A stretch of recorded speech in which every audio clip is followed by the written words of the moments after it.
Furries. A community of people who have a unique interest in anthropomorphic animals or animals with human qualities. They are often heavily misunderstood by the wider society.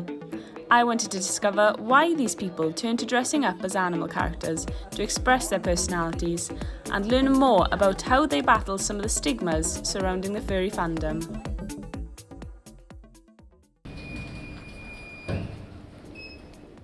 On an average day, 37-year-old Martyn goes to work his normal day job in the government sector. On a weekend, however, he wears a fursuit and takes on the persona of Shrapnel. He is what is known as a furry. I met with Martyn to find out a little more on how he got into this interesting lifestyle and why he likes expressing himself through his fursona. So how and when did you first get involved in the furry fandom?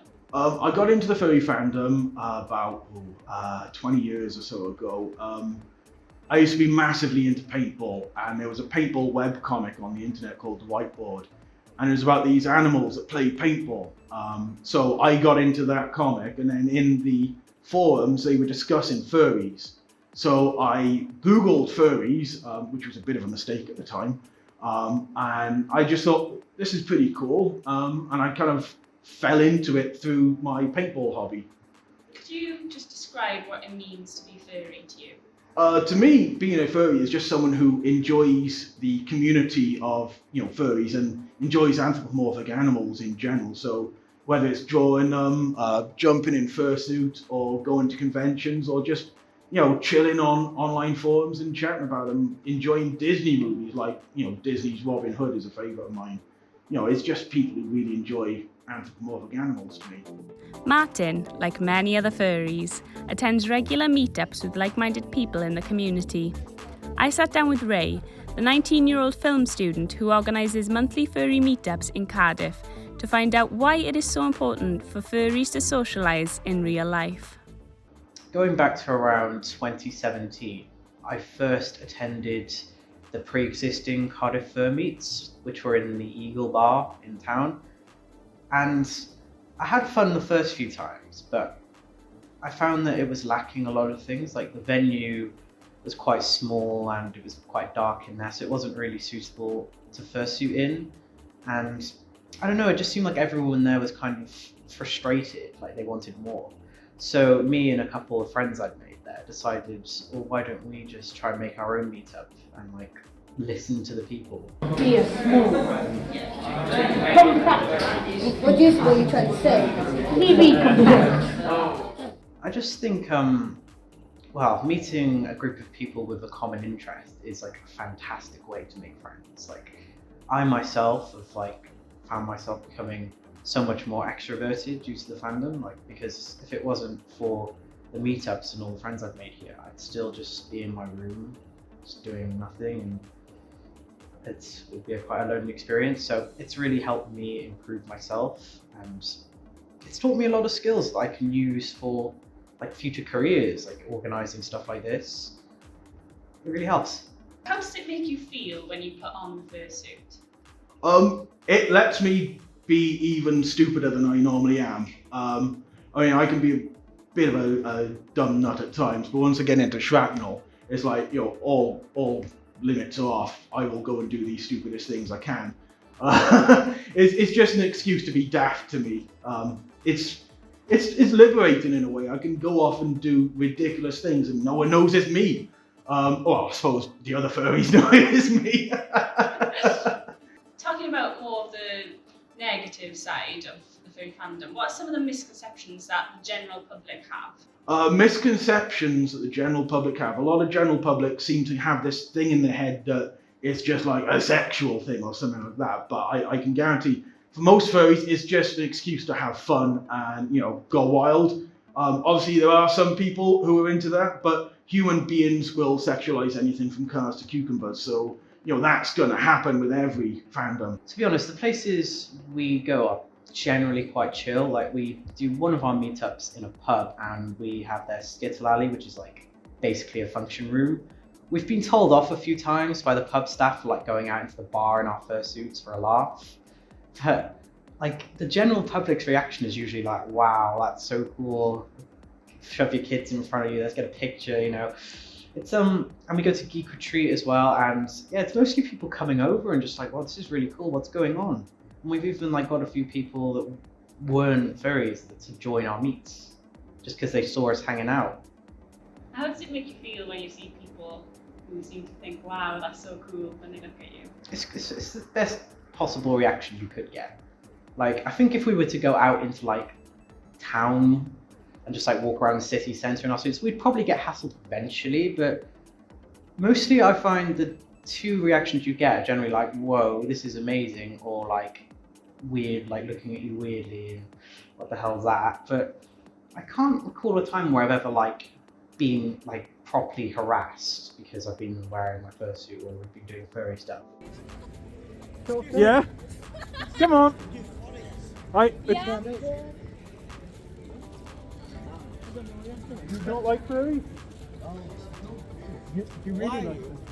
It's a hobby. It's Well, like why not? college. Do you want to come on YouTube with me? Yeah. Hey, we're on YouTube, are we? Check out these dudes! Yes, James, I'm Sid, and this is a wolf. A wolf? Yes! Awoo!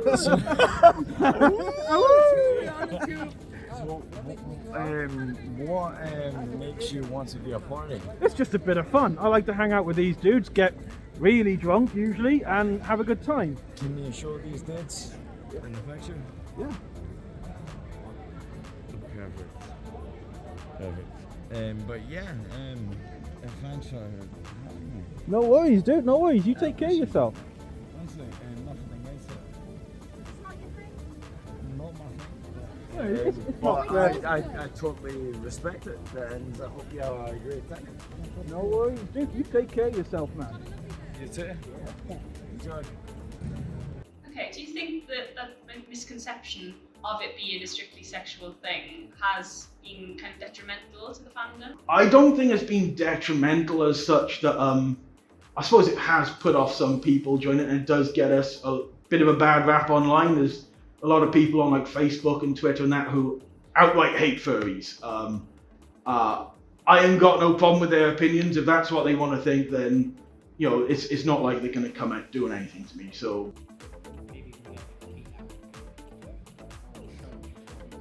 So you ready for the meet later, dude? Absolutely. We're freaking epic. It's going to be the most excellent. We're going to see all the furries and fursuits. I think this is going to be our biggest one yet, you know? I think so, yeah. I reckon there's going to be at least 50 of us there. What do you reckon?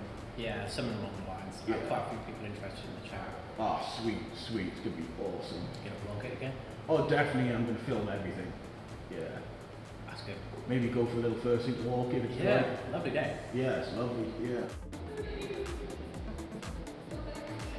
I joined Ray and Martyn to their latest local fur meet in Geek Retreat in Cardiff to see for myself the kind of things they get up to in public.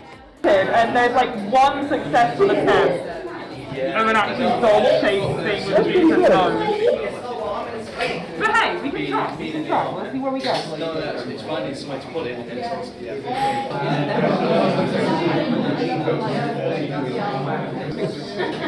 I can't help it. I'm like looking at the camera and I'm looking at the first one. So can I first get your name and also the spelling of your name? You want my name, lass? Yes, please, yeah. My name be Captain Cinnabon. Double N. Okay, and how and when did you first become a furry? Furry, lass. I've always been furry, lass. I've been born with this fur. Can't you see? And why do you attend these meetups? Aye, well, the rare occasion when I am on land, lass, I find myself needing a few new crewmates. Because sometimes they disappear, you know, in mysterious circumstances, often involving the theft of the captain's rum. Helps people get through stuff they're going through. Like some people might have like family drama or like depression, anxiety. And I think these meets just help people come out of their shells and be able to just be that person they want to be without having to hide. I mean, you are technically hiding behind a mask, but you know what I mean.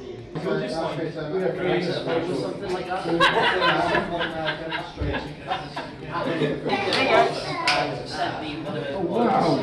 That's I love that. That is amazing. Wow. Do you mind if I go show my other half? Oh, gosh. Oh, nice. When you take on the persona of such animals, do you believe that you are not human? Not exactly. Like, obviously I know that I'm still a person, but it's just like role play. It's just really fun to, you know, obviously I'm a dog, so it's fun to just like act like a dog for a couple hours, because it's not like you get the opportunity to outside of a meet like this. I just remembered. I can't read. You've got a whole welcome set up. All of it. Yeah, if you go on Facebook, it's called Chronicles Creation. All right then.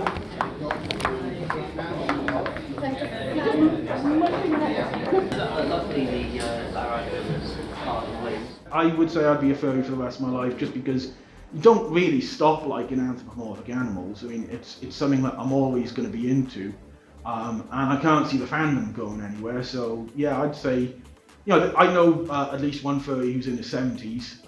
He is like, you know, quite old as far as furry goes. Most of us are like 20s or 30s, but yeah, I can see myself being a furry for the rest of my life.